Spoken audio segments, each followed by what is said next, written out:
আসসালামু আলাইকুম।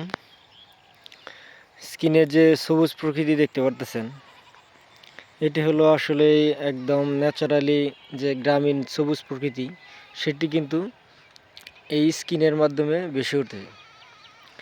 দেখতেই পারতেছেন বিশাল একটি চড়া।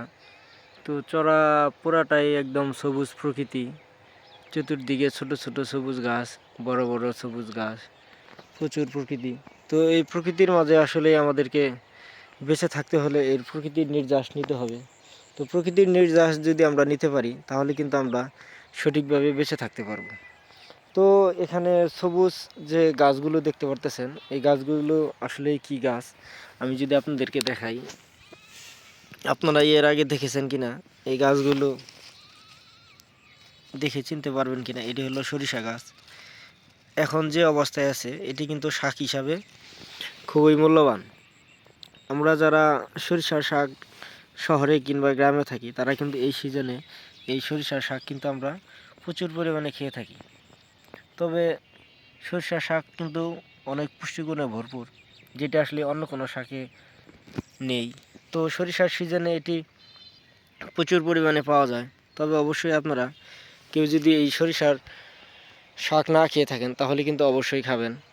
কারণ সরিষার শাক শরীরের জন্য, স্বাস্থ্যের জন্য বিশেষ উপকারী। তবে অবশ্যই আপনারা এই সরিষার শাক নিয়মিত খাবেন, কারণ সরিষা আমাদের বিশাল একটি উৎপাদনশীল ফসল।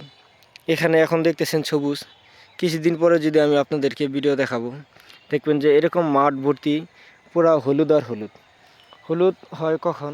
এই সরিষার থেকে যখন এটি ফুল বের হবে, তখন কিন্তু সরিষা পাতা আর দেখা যাবে না, এটি তখন ফুল আকারে ধারণ করবে। তো ফুল আকারে ধারণ করলে এটি পরে দেখবেন যে আপনারা এই ফুল থেকে কিন্তু একদমই পুরাটাই হলুদ হয়ে গেছে। হলুদ হওয়ার পরে এটি আস্তে আস্তে হলুদ ফুলগুলো পড়ে গিয়ে এটি একটা সেই হবে।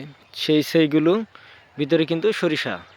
তো এভাবেই সেই সরিষা পাকবে, পাকার পরে উঠিয়ে বাড়িতে আনবে। বাড়িতে আনার পরে কিন্তু এটি সুন্দরভাবে